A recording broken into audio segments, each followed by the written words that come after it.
What is up? Welcome to the Low End Mixing Masterclass. This is Jake Codeweiss with Musician on a Mission. Here's what you're going to learn in this lesson. How to approach muddy low end so the bottom of your mix stays tight and focused. How to approach kick and bass competition so each can be heard clearly in the mix. How to create kick and or bass clarity so that these instruments cut through the mix. And how to improve kick and bass consistency so you can manage sudden annoying spikes in volume or fix notes that might be getting buried in the mix. We've got a lot to cover today, so let's dive in.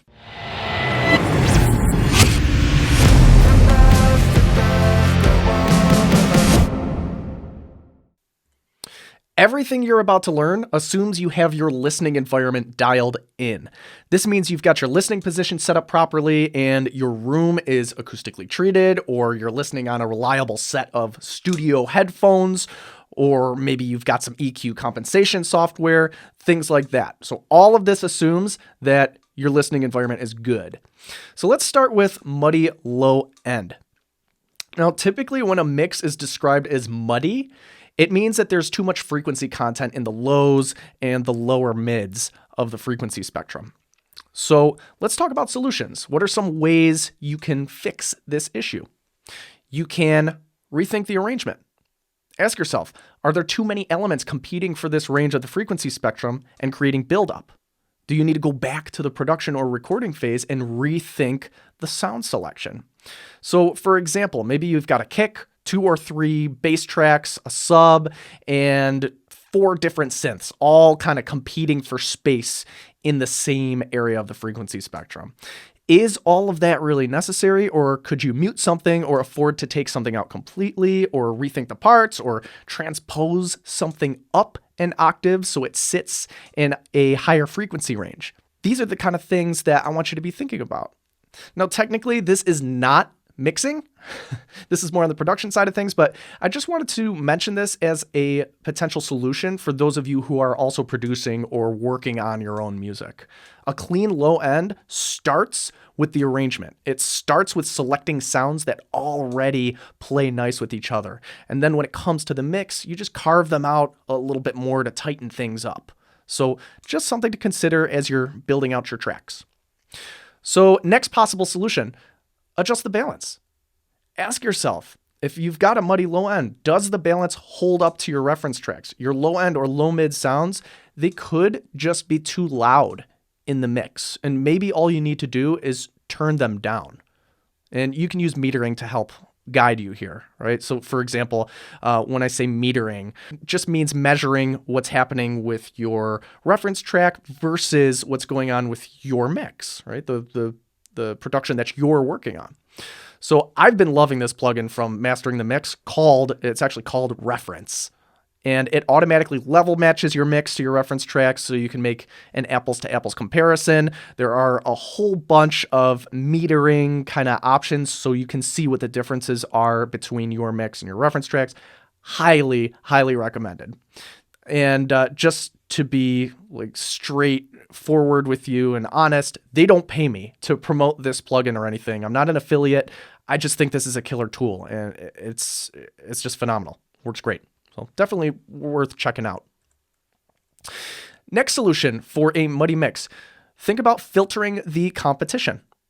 So ask yourself, are other elements hanging out where they don't belong down in that low end area of the frequency spectrum? Try using high-pass filters on those competing instruments to clear out space and reserve that area for the kick and the bass. And I'll show you what this looks like inside the DAW. So I've got an example here. Let's just kind of zoom in, narrow the focus a little bit. And we've got this track here. Let's just take a quick listen.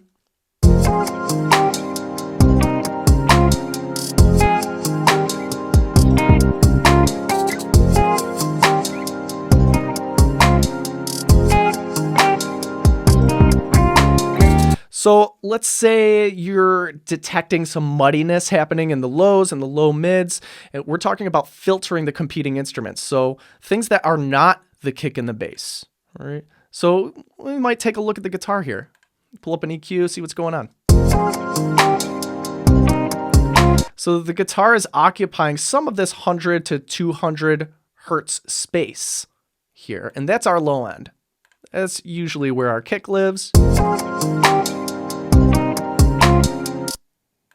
And our bass, kind of primarily living in this range. There's always going to be some overlap between instruments, and that's okay. It's totally natural. But the bass and the kick just kind of predominantly living in that range. So we might want to clear that out a little bit on our other instruments.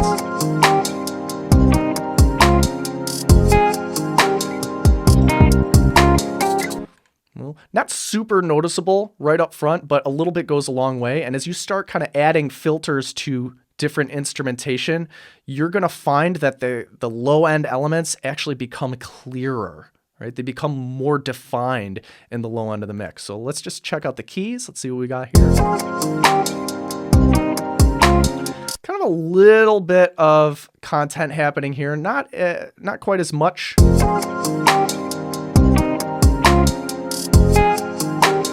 Let's solo these keys.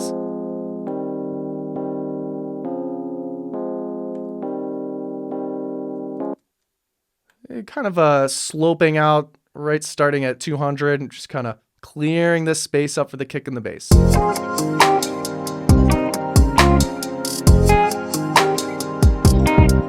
So check out these strings. Really, like, a lot of content happening in this 100 to 200 hertz range. We can probably clean that up and not really hear too much of a noticeable difference in the grand scheme of things. It'll just kind of make the bass and the kick a little bit clearer.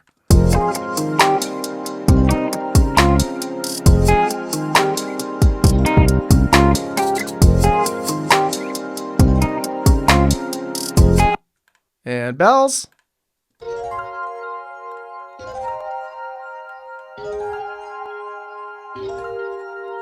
Not really a lot going on in this area, but if you wanted to filter that instrument out because it's primarily living here, right, you can just kind of put this here as a safeguard, just to prevent any kind of random buildup from happening. Just kind of like a safety net, and clear out this area for kick and bass.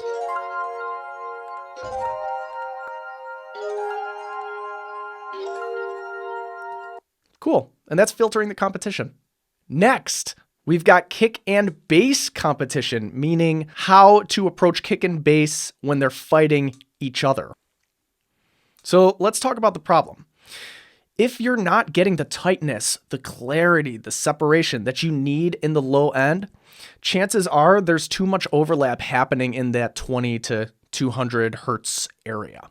Right? So for example, you might have something like this going on, where the bass and the kick are both competing for the entire frequency spectrum in that area, right, in the lows. Or maybe the bass is taking up the entire low end, masking the kick and making it difficult to hear. Right? So step number one is to identify where these instruments sit in the low end of the spectrum. And if there's significant overlap that's causing obvious and distracting issues, like it's not as clear and focused as your references, then it's time to think about implementing some solutions. So solution number one for bass and kick competition is to rethink the sound selection.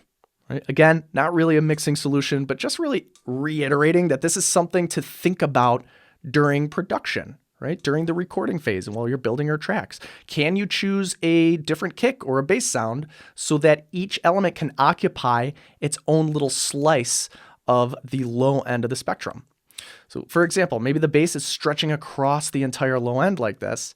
Could you change the sound to something that mostly sits more in the 100 to 200 range instead, so that the kick can live kind of peacefully on its own down there in the 20 to 100 hertz area?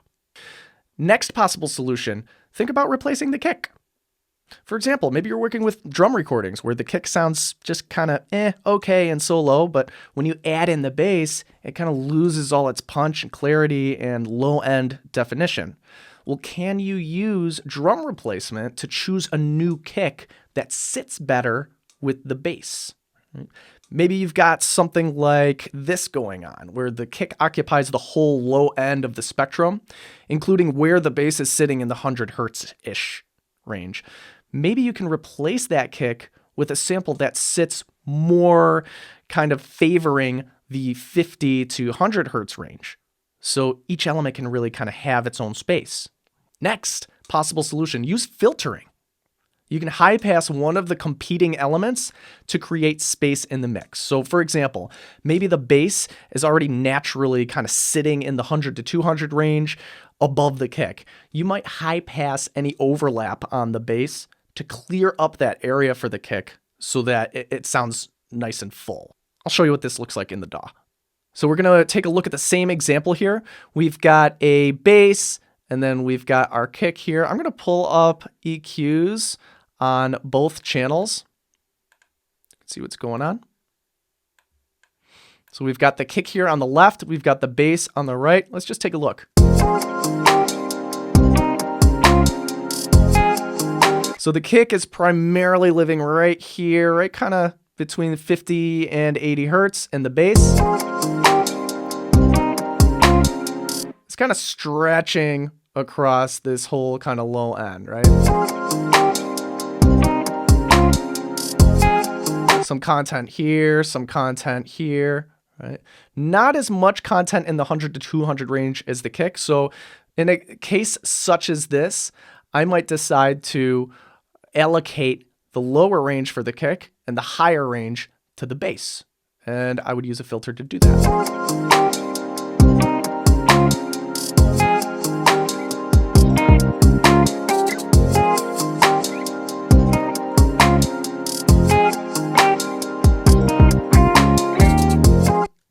So now the kick is able to kind of live in this area. We've scooped it out. We've cleared it out on the bass. And the bass is still coming through nice and defined, just leaving more room for the low end of that kick to really kind of punch through.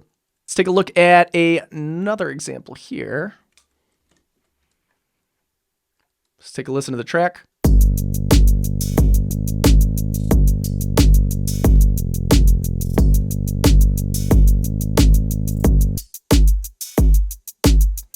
Cool. So let's pull up an EQ on both the kick and the bass. See what's going on.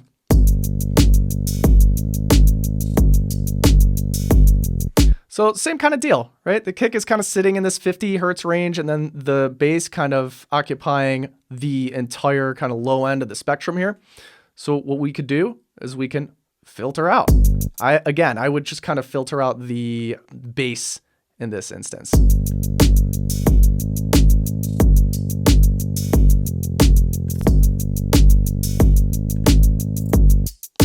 All of a sudden the kick is starting to punch through a little bit clearer in the lows there, right? So if I had a kick drum that was sitting in the 100-ish range and a bass that was doing the same thing, then instead of filtering out the bass, I might actually filter out the kick, right? Because it would naturally sit in this range. Right? But in this instance, the kick is kind of naturally sitting in the 50 hertz range, so I would clear out the bass. That's just one potential solution here. Next possible solution is to carve out a pocket. Right? So let's say you've got something like this going on, where the bass stretches across the low end and the kick lives in a very kind of specific point. Can you use EQ to notch out an area for the kick to poke through the mix? So let's go back to this example where we've got our kick here, and I'm going to bring up our bass. See what this looks like. So we know that the kick is occupying this kind of 50 hertz range. Well, we can take a bell curve here. Just kind of carve this out. Right? Carve out a little bit of space for that kick to come through.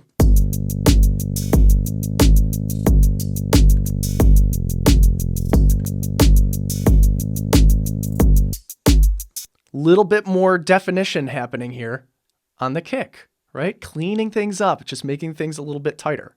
So next possible solution for kick and bass competition, you could sidechain compress. Automatically duck the volume of the bass out of the way so the kick can punch through more clearly. So maybe you've got a bass that automatically just turns itself down whenever the kick plays. Now, this is a little bit more of an aggressive technique, meaning it can create this sort of pumping effect, which might be exactly what you want, but it also might just be a little too obvious for some musical genres. Again, it all just kind of depends on what you're going for, but I will show you an example of what this looks like in the DAW. So let's pull up the mix window here so we can just get a little bit of a different view. I'm going to take off our EQs and just kind of start with scratch here and pay attention to these tracks. These are the ones that we're going to work with right now. So we've got the kick, we've got the bass. Let's say they're competing for space. And we want to dial in some sidechain compression. I'm going to bring up a compressor here, turn off kind of these auto settings. I want to dial it in on my own. So I'll set the sidechain to our kick. And we're working with kick 2. Very good. Now, anytime the kick is present, it will automatically duck the volume of the bass so that that kick can really kind of shine through and become a little bit more exposed, right? And we'll just kind of dial this into taste. I'll explain what I do after I do it. And you can already kind of hear that the bass is ducking out of the way now, creating kind of a pumping effect.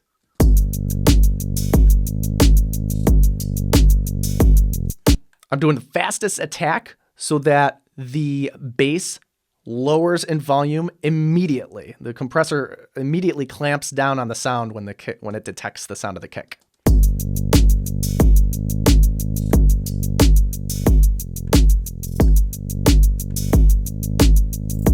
See, a little bit more aggressive of a pumping kind of sound.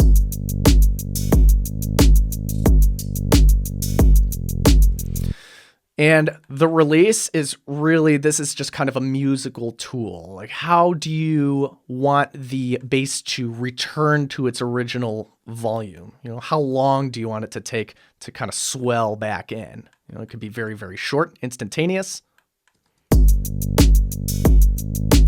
or it could be much longer.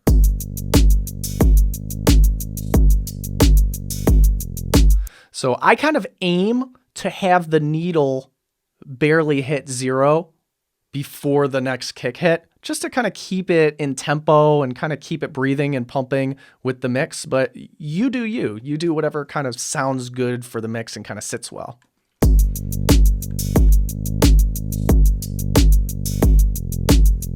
Right, and that's an aggressive, exaggerated example. You might take it down if you want something more subtle.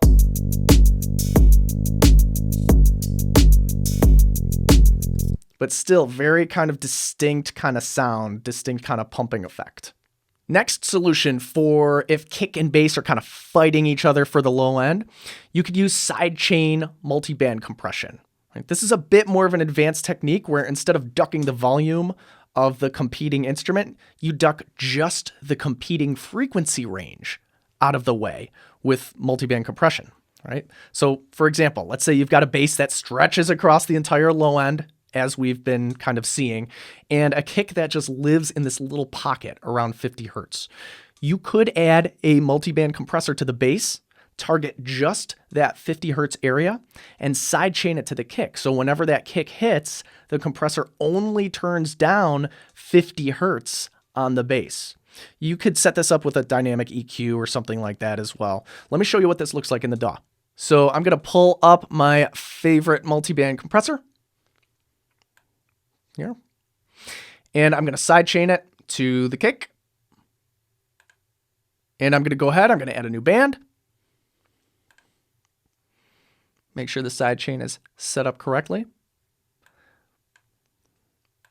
So now I've got this set up so that whenever the kick comes in, it will duck just the 50 to 100 hertz area on the bass. So it won't turn down any of this other frequency content. It's just going to turn down the competing frequency range that I've specified here on the multiband compressor.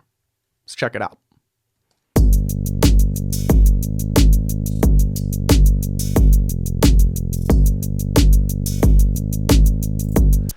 More subtle of an effect than that obvious pumping of regular sidechain compression, because it's just ducking down the low end. It's not ducking down the entire instrument, right? And you can get more aggressive with this if you wanted to. You can kind of pull the frequency band and kind of get these settings right.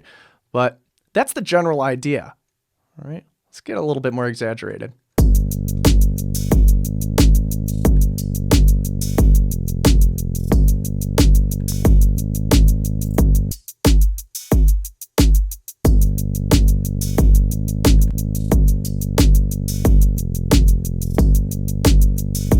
Now that low end punch of the kick is really kind of taking priority over the bass and just making that low end seem a little bit clearer and more defined and a little bit more focused.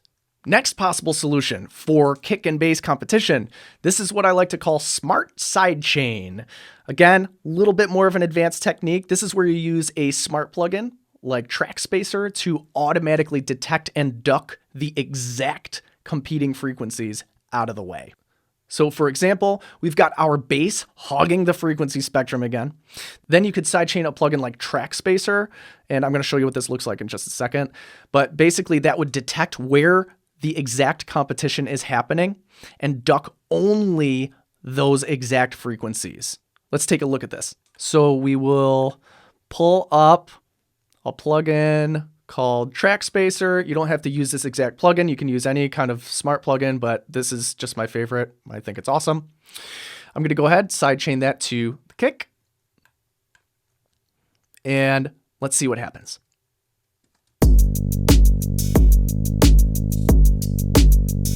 So you can automatically detect where the competition is. That's what this plugin is doing, right? It's showing us where the competition is, and it's automatically ducking the bass based on what the frequency content is coming in.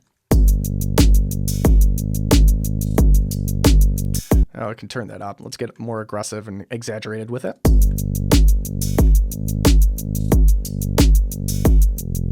Right, so you can really kind of hear what it's doing.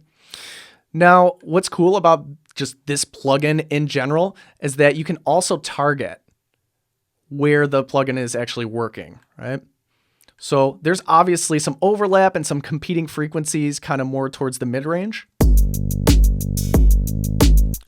But we can tell Track Spacer not to pay attention to those and just isolate the low end. So it keeps all of this mid-range information intact, and it doesn't compress any of that mid-range information, just compresses this, similar to what the multiband compressor is doing, but instead of a range, it's automatically detecting the exact frequencies.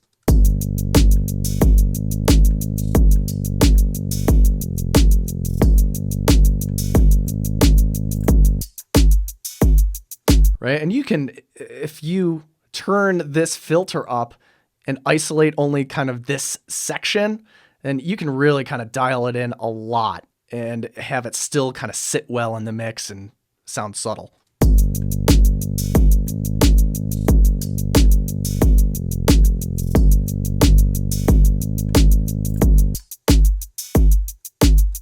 Very cool, much tighter, more focused low end. This is my favorite way to kind of facilitate separation, really just kind of clean up that kick-bass relationship.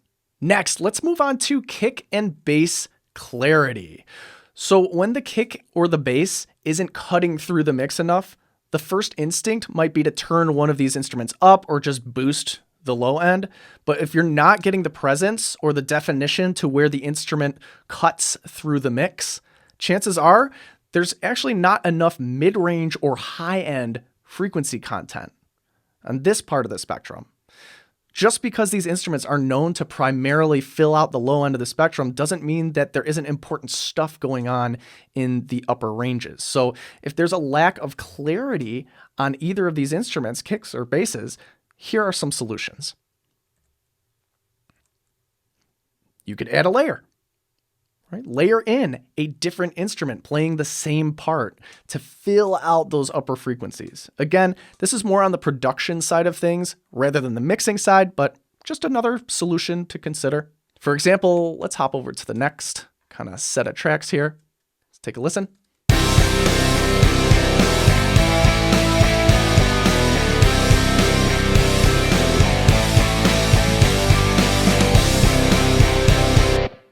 So let's say you wanted this bass to kind of cut through a little bit better in the mix. We got a pretty standard kind of clean sound happening here. Well, could you add a layer? Right? Could you duplicate the track, maybe copy down some MIDI information here?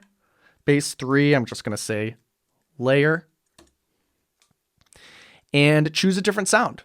Well, I might go to the sound library and pick something that has a little bit more grit. All right, maybe something that has a little bit more pick attack to it. All right.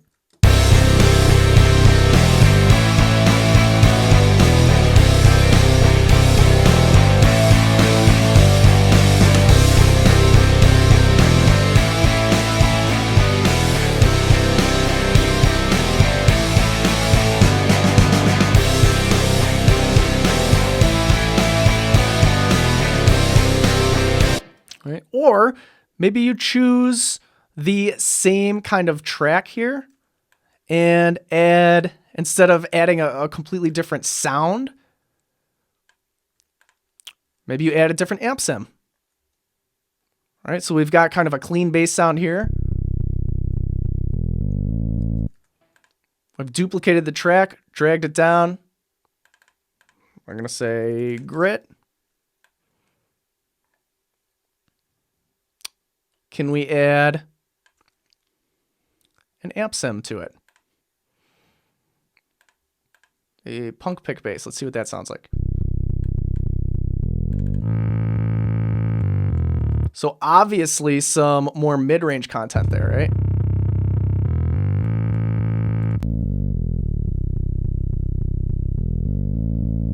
All right, so this, we're kind of looking at this area here. Well, let's pop it on.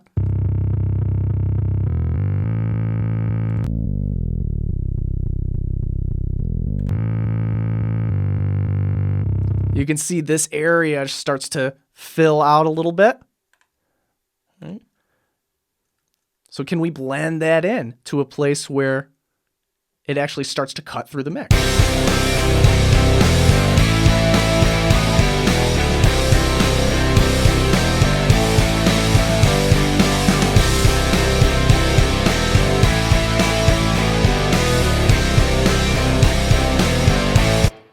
Just things to be thinking about during the production phase. Next, you can just simply boost frequencies. Can you boost any frequencies in the highs or the mids to help that particular instrument to cut through? If there's already frequency content there, it might just not be enough to poke through the mix. So maybe you can add an EQ and just give it a little bit of help. For example, the bass that we've got in this track example, let's take a look. We can already see there's a little bit of something down here. Let's take a sweep through and see if there's an area that we can boost to really kind of help this bass cut through the mix a little bit more.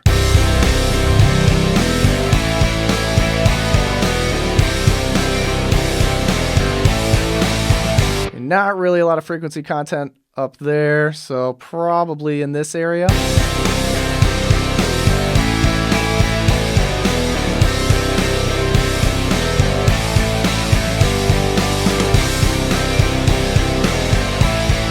Help improve a little bit of clarity there, get it to kind of poke through the mix. If you're doing this, you'll just have to kind of boost and sweep and find a frequency range up here that kind of works, where it sits well with whatever else is going on in context, right? I chose this frequency range because it sat well with the guitars that are already kind of going on there.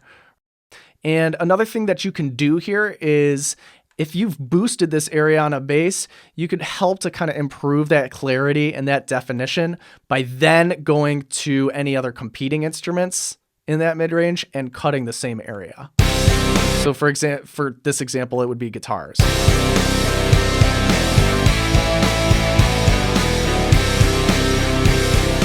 Right, so you see what's going on here? I've created kind of like this pocketing kind of thing, right? So I've got the bass boosted at around 600 hertz here, and then the guitar is kind of scooped out at 600 hertz. Again, to improve that clarity of the mid-range and a little bit more of the attack and definition of the bass up in this area.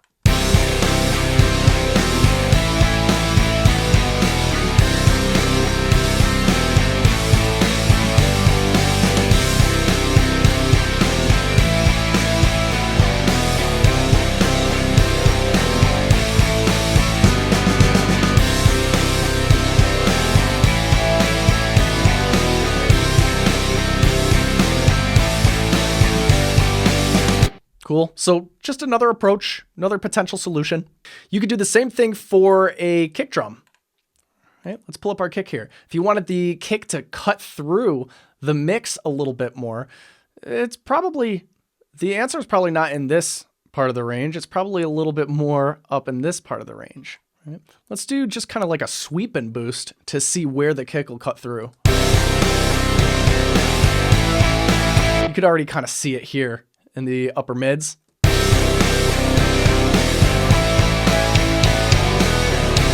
There's that slappy, kind of clicky kick kind of sound right in there, right? Let's narrow down a little bit.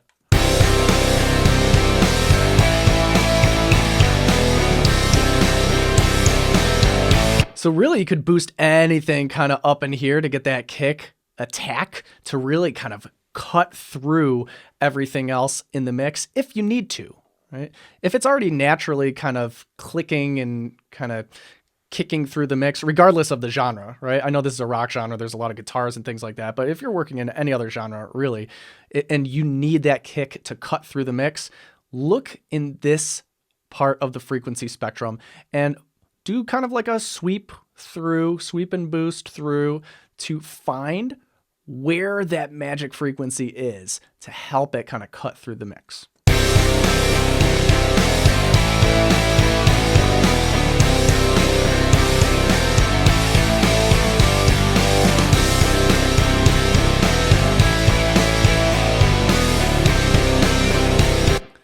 We could also experiment a little bit with a shelf.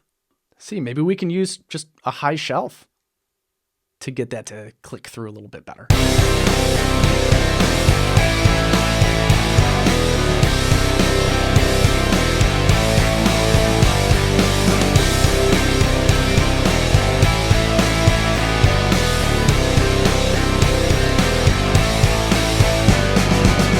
Just another option. Next, can you add frequency content? If there isn't enough frequencies in the upper end of the spectrum to make that particular instrument cut through, you can try using saturation or distortion to add some. So for example, we've got the kick, we've got the bass happening here. Let's see what happens when we add some saturation to the bass. Show you what I'm talking about here. I'm going to go ahead and just, I don't know. I'll do what we did before with the amp sim. So do bass. I'll do this gritty rock bass. And you can just see that on the frequency spectrum here, we're adding frequencies in this upper range, allowing the bass to cut through a little bit better. So first without.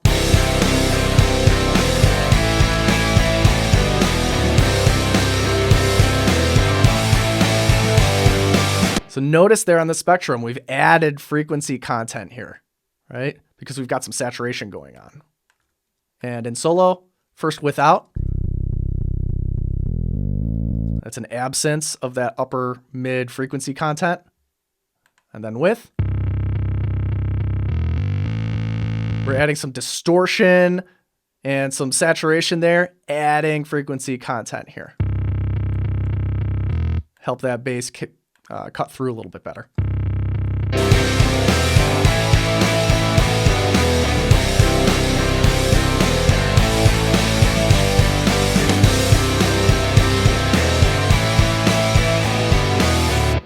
right? And it doesn't have to be an amp sim or anything like that. You can add, oh, I don't know. You can add, let's say, any kind of saturation, really.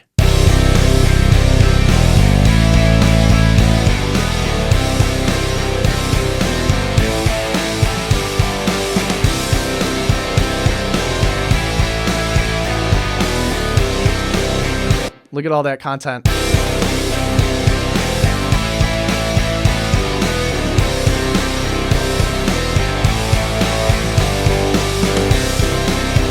Now, all of a sudden, we have mid-range and upper mid-range, upper kind of frequency content to work with here to help that bass kind of slice through what else is going on, especially with those guitars, right? Bass can be tough to hear when you have walls of guitars like that, but despite the genre, this is a technique that you can use to just kind of help things kind of cut through a little bit better. Next, you could use split processing, where you duplicate the instrument, filter both tracks into separate frequency ranges, and process and blend to taste. This is one of my favorite techniques. I'll show you what this looks like. So basically, we've got a bass happening here.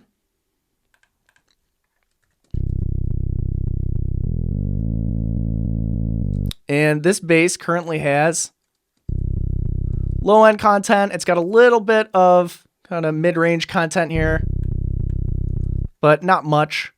So what you could do is you can duplicate the track, copy the region down,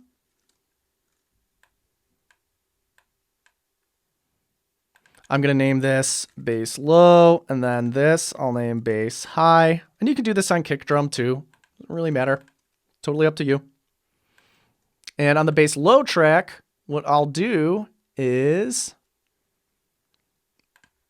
put a low pass filter on it and allow just the lows to pass through. And then on the bass high track, put a high pass filter on it and allow just the highs to come through. All right. So now what I've got are two separate tracks, one for just the lows, and then the other that it's just isolated the highs.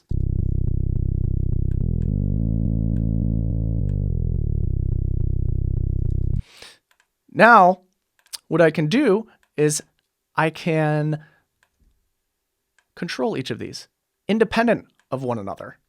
All right, check this out. Okay, I need more low end. I can blend in more low end. If I need more high end,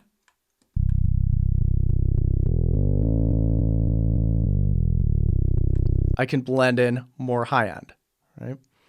And that's just a volume balance. You can kind of go wacky with this too, right? Where you process just the highs. I'm going to say, okay, I've got my high end track. I'm going to use, oh, I picked dual mono instead of stereo. Let's try again. Moving too fast here. So I could use an amp sim. Maybe I want to actually use like a rock guitar amp sim. Let's try that. See what that sounds like. So that's the bass. You can see we're adding frequency content.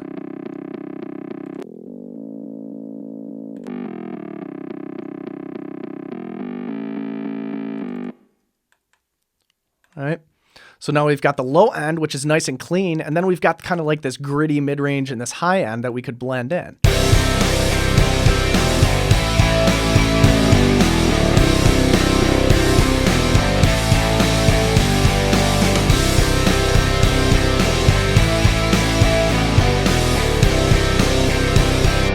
Right? And let's say you can go to, oh, I don't know, pedal board. Let's put a fuzz pedal on there.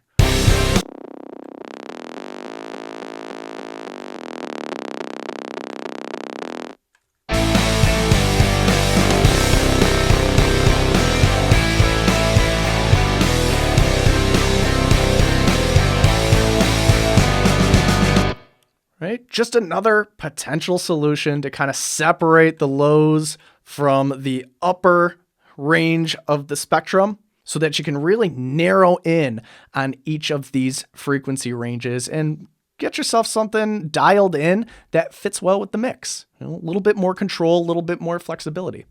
Next, let's talk about kick and bass consistency. Okay, so if your bass or kick is randomly getting buried in the mix or annoyingly spiking up in volume, it's likely that the dynamic range of the instrument is too wide. Right? So for example, we've got the softest part of the sound there on the left and the loudest part of the sound on the right. The difference is the dynamic range. And if a sound like a bass is dropping notes or spiking in volume randomly, that means it isn't consistent enough, and we need to reduce this dynamic range somehow. Right? And just another example here, if you've got a kick with super loud hits and super soft hits, and the intention is for every hit to be heard clearly and consistently, you'll want to reduce the dynamic range so all these peaks are roughly the same height. So let's talk about a few ways to make that happen. You can manually correct the waveforms by adjusting the gain of the region. Technically, this is editing, but just another solution to consider. Let's move over to just the next example here. So let's say you've got a kick drum and this is kind of a bad example because all of this is already hitting consistently, right? But let's say you needed to raise up the volume of something. You could just separate the region and bring it down or up in volume. So let's say you recorded a drummer and their hits are their drum kick hits are all over the place. All right. They kind of look more like like this, where you got a loud one every now and then, you got a quiet one every now and then. You can go in and just bring them all manually to a consistent level so that they kind of all hit at the same velocity or intensity. All right. Same thing with like a bass track like this. All right. Let's take a listen.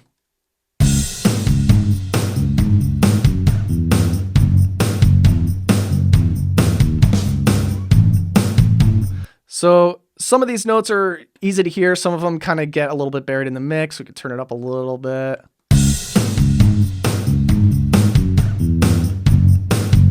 So you can hear that some notes are getting buried, and you can just see it here on the waveform too. Right? So we've got some louder chunks of the waveform here, and then we've got some lower chunks here. So what you might do is select that range and just kind of like bring it up a little bit so that these are a little bit more even with each other.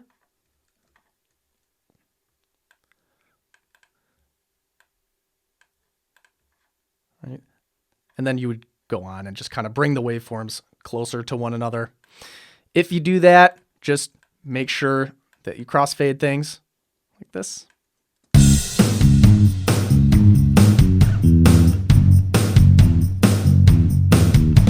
Right, so that's one way you can kind of handle dynamics, is in the editing phase like this, using this kind of region and this clip gain automation technique. Next, you could automate the volume. So you could program volume adjustments to bring levels up or down as needed to make the problem instrument more consistent. And this is basically the same thing, the same technique, where you're just changing the gain manually as you go throughout the track. I'll show you what that looks like. So now, instead of kind of editing the clip and editing the region,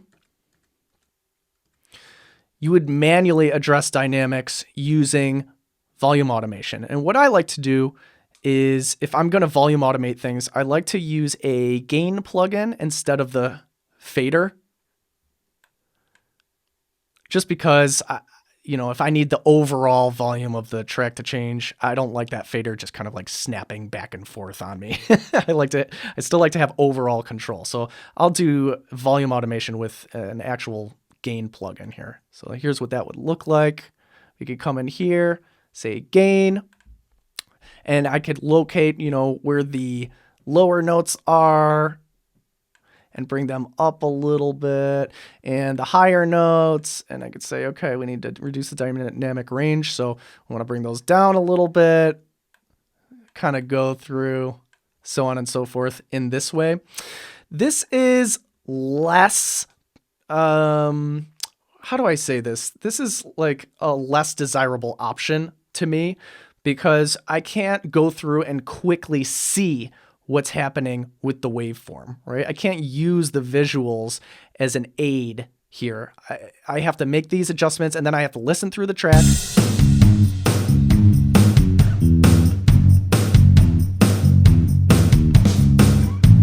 And if this is wrong or something like that, like I have to make another tiny tweak here and tiny tweak here. And it's just a little bit easier to use the editing method, the clip gain automation method. But this is another potential solution if you want to use this. Totally cool. And next solution, you could use dynamics processing to reduce the dynamic range with either compression or limiting. I'll show you what that might look like in the DAW. So let's kind of wipe out all of this stuff here. And I'll show you an example on the bass.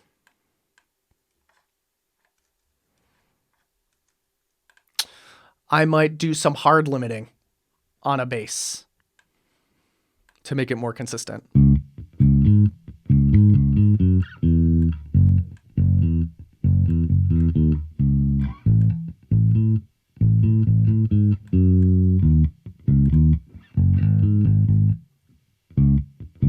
So I've used a brick wall limiter here to reduce the dynamic range of the bass. And you can see just by looking at the meter, I'll actually close this view so you can look at this one. It's a little easier to kind of look at and isolate this track.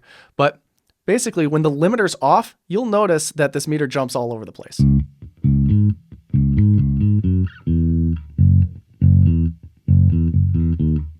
So sometimes the meter jumps up here, the signal's at -9 decibels, and sometimes it peaks here at like -18 or -15. Right? For a bass, at least for me in most genres of music, I want this to be really, really solid, and I want to reduce that dynamic range pretty aggressively. So in most cases, for me anyway, I like to use a little bit more of a transparent limiter, and you'll see what this looks like on the meter.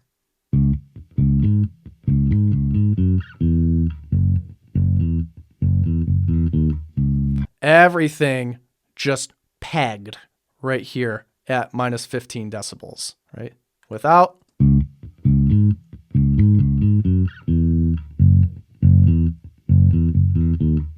Some notes super loud, other notes super quiet, but with.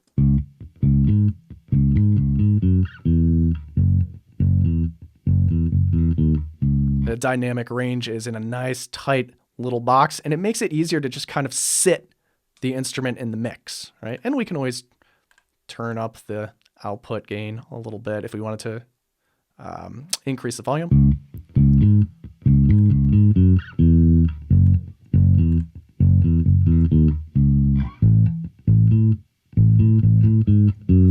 So you can use compression too if you want to. I just find that compression is a little flexible, a little bit more flexible with the dynamic range. And I just prefer, it depends on who you talk to, but I just prefer to use a brick wall limiter on basses, right? Just really peg the dynamics of that low end, right? But you can use either. You can use either. It's totally up to you. Both ways can accomplish the goal of making a track more consistent, right? So if you wanted to do it with a compressor, I might use a faster attack.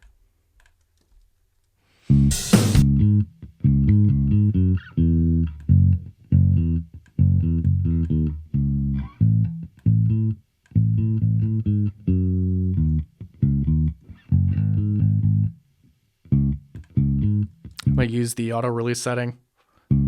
You tend to be a little bit more aggressive with bass, but again, depends on your taste. It depends on the genre.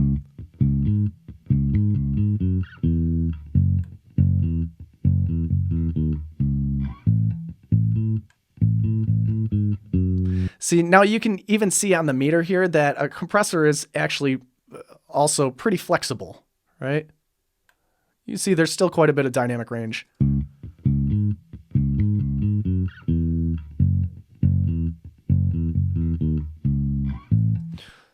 So if you wanted it a little bit tighter, narrower, you want to narrow that dynamic range, you might put another compressor there and put, just use them in serial.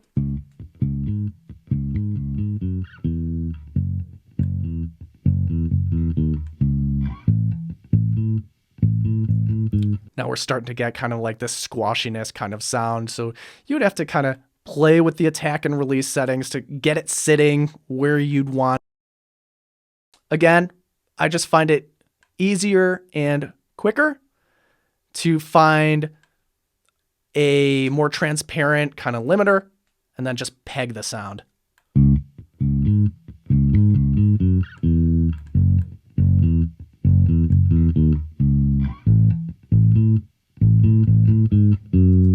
Easy peasy. A couple controls. I don't have to screw around with a bunch of parameters, but again, to each his own. Just want to give you a few different possible solutions in each of these areas so that you can have all the information and then choose what works best for you and works best for your brain. So here's a recap of everything we covered today. I put together this little cheat sheet for you so you can pause the video, you can take a screen cap of this and use it the next time you find yourself struggling with the low end. These are all your possible solutions for all of these problems. What are some of your favorite low-end mixing tips? I want to know. Drop them in the comments. If you're ready to go from hobbyist to pro, you can join me for the free training by following the link in the description. If you liked the video, hit the like button and subscribe to the channel. Thanks for watching, and may your next mix be your best mix yet. See ya!